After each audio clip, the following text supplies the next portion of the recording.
Chapter 9, The Neverbird. The last sound Peter heard before he was quite alone were the mermaids retiring, one by one, to their bedchambers under the sea.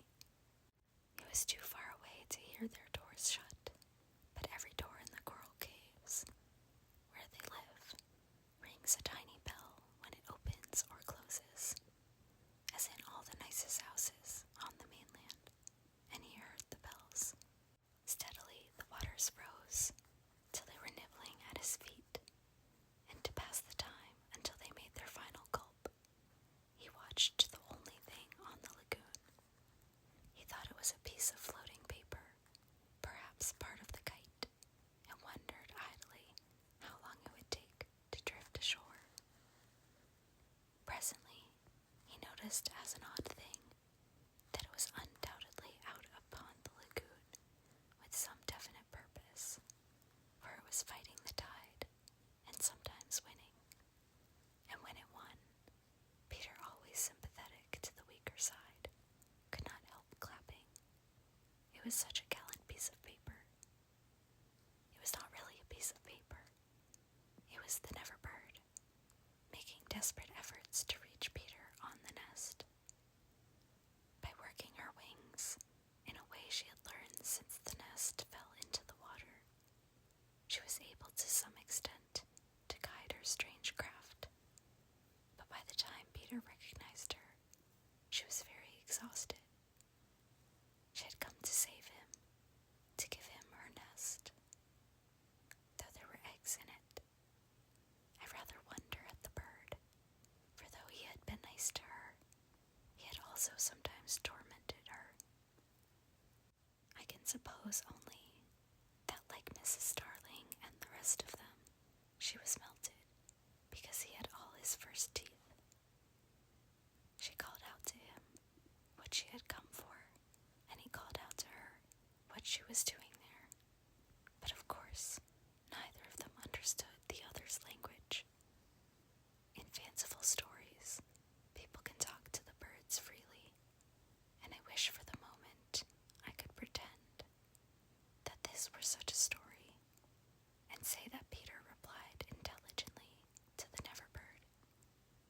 But truth is best, and I want to tell you only what really happened. Well, not only could they not understand each other, but they forgot their manners. "I want you to get into the nest," the bird called, speaking as slowly and as distinctly as possible.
was a stave on the rock, driven into it by some buccaneers of long ago, to mark the site of buried treasure. The children had discovered the glittering hoard, and when in a mischievous mood, used to fling showers of moidores, diamonds, pearls, and pieces of 8 to the gulls, who pounced upon them for food, and then flew away, raging at the scurvy trick that had been played upon them. The stave was still there, and on it Starkey had hung his hat, a deep tarpaulin, watertight with a broad brim. Peter put the eggs into this hat and set it on the lagoon. It floated beautifully. The Neverbird saw at once what he was up to, and screamed her admiration of him. And alas, Peter crowed his agreement with her. Then he got into the nest, reared the stave in it as a mast, and hung up his shirt for a sail. At the same moment, the bird fluttered down upon the hat, and once more sat snugly on her eggs. She drifted in one direction, and he was borne off in another, both cheering. Of course, when Peter landed, he beached his spark in a place where the bird would easily find it. But the hat was such a great success that she abandoned her nest. It drifted about till it went to pieces, and often Starkey came to the shore of the lagoon, and with many bitter feelings watched the bird sitting on his hat. As we shall not see her again, it may be worth mentioning here that all Neverbirds now build in that shape of nest, with a broad brim, on which the youngsters take an airing. Great were the rejoicings when Peter reached the home under the ground, almost as soon as Wendy, who had been carried hither and thither by the kite. Every boy had adventures to tell, but perhaps the biggest adventure of all was that they were several hours late for bed. This so inflated them that they did various dodgy things to get staying up still longer, such as demanding bandages.